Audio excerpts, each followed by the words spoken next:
Okay, so we've talked about how to take care of your pool using the water chemicals, whether it be chlorine, AquaSmart, or even the Permasalt system.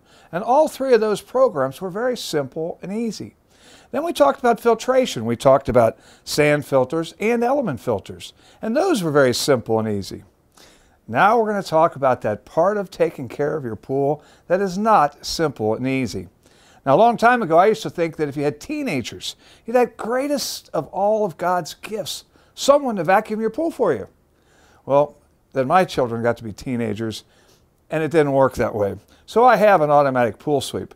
And we'll talk about how to hook up and use an automatic pool sweep in the next section.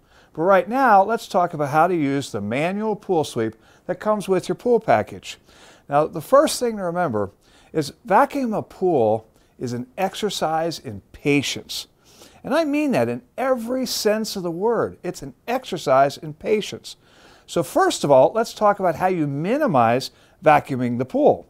Well, the first thing to remember is this return jet on the side of the pool. Now, this jet is where the water comes back into the pool after it's been filtered. And that water comes back with a lot of force. It comes through pretty well. So if you can aim that eyeball where the water is going down and to the right, what you'll do is you'll get that whole body of water spinning. Now, the more you can get that body of water spinning, the water will actually sweep the dirt, very much like a commode, into the center. It'll sweep that dirt into a small spot in the center of the pool. Well, then when you vacuum the pool, you're really only vacuuming a small spot in the center. Brush the other stuff off a little bit, but you're just vacuuming a very small spot. And that's important because that'll save you a lot of time. And as I said, vacuuming is an exercise in patience. So let's talk about how you hook up your manual pool sweep. First of all, this is the vacuum head that comes with your pool package and the vacuum pole. That pole will just slide down onto this vacuum head and attach. Now, these poles can extend up to 16 feet just by turning this cam lock, and it's separating it out and then locking it back down. I've got it short for obvious reasons for the demonstration. This is the vacuum hose that comes with it. One end will have a swivel mechanism on it. So what you're going to do is hook up the vacuum head to the pole and then put the swivel side of the vacuum hose on the vacuum head. And then you're going to put all of this in the water, just like this. And now, at this point, imagine, if you will, that this part of the pool is in the water and I am on the outside of the pool. At this point, you're going to take the skim vac adapter. Now, this one comes with an elbow adapter that's only needed if you're going to have a deck around your pool, especially an aluminum walkway type deck, because you don't really need that in most cases. So what you're going to do is you hook up the vacuum head to the pole, put the hose on, and then hook it up to the skim vac adapter. Now, the first step, and why this is an exercise in patience, is because this hose is full of air. And if you remember when we talked about the pool pumps, that if you got air into the system, the pump loses prime and it stops pumping. So what would happen if you just took this hose and the skim vac and put it into the skimmer like this? Well, of course, the hose would be full of air. The pump would suck air into the system, and the pump would lose prime. So you can't just do that. What you're going to do is you're going to have to prime the hose. So hold the hose over the return jet where the water is coming back into the pool. What that will do is that'll fill this hose with water. The first part of an exercise in patience is when you think that hose is full of water, wait a little bit longer, because it probably isn't. The hose and the vacuum head will actually float up, bubble, and then float back down. But make sure that that hose is full of water, because you're going to slide along in the water, take this up and over, and it's going to suck down into the skimmer. If you've gotten impatient and there's still air in the hose, then that air will get pulled down into the pump will lose prime, and you'll have to start all over. So the first thing to remember is have the patience to make sure that that hose is completely full of water.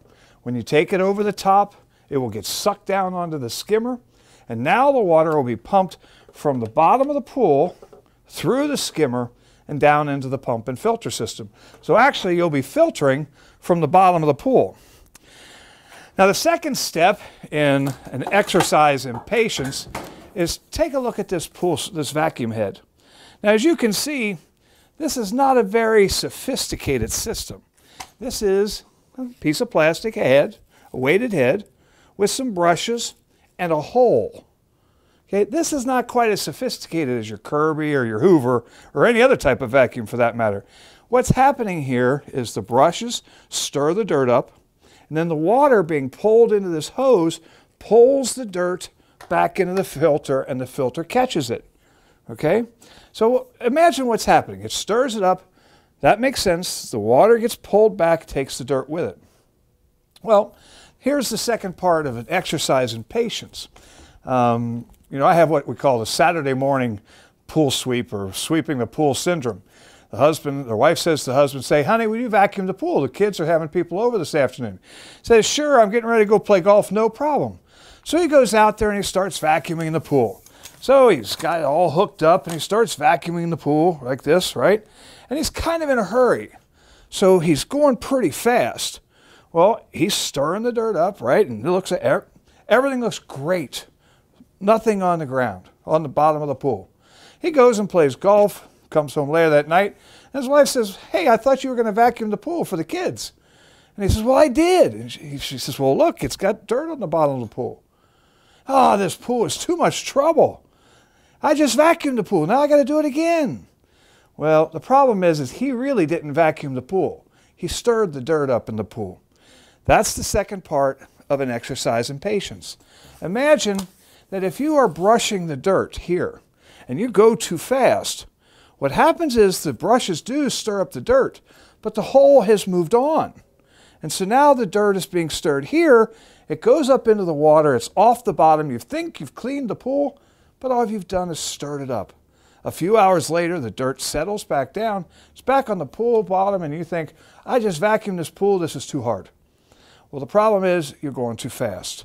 So the second part of that patience is take your time. I have a cousin, gets up at 6 o'clock on Saturday mornings, says, oh, Mike, it's so peaceful. You get out there and you just vacuum in the pool, you know, and you're listening to the birds chirp. It's just beautiful. Well, he's practicing Zen in the art of pool maintenance. I can't quite do that, but he's on the right track because he's going slow. He's just vacuuming it slowly, and he's envisioning what's happening, that the brush is stirring the dirt up, the hole is sucking the dirt back and cleaning it up, and he's vacuuming effectively. So the two parts of vacuuming the pool, exercise and patience, is number one, make sure that you prime the hose completely full of water, or you will lose prime and you'll have to do it over again. The second part is, don't be in a hurry. Take your time. Just vacuum nice and slowly. It will take a little while, but if you remember to keep the eyeball down and to the right, you'll really only be vacuuming a very small part of the pool. Now, that's something you're just going to have to do, and it depends on where you live. You know, if you're close to a farm or an interstate or something like that, how often you have to vacuum your pool. But it is one of those things that does take a little time, unless you have an automatic pool sweep, which we'll talk about in just this next section.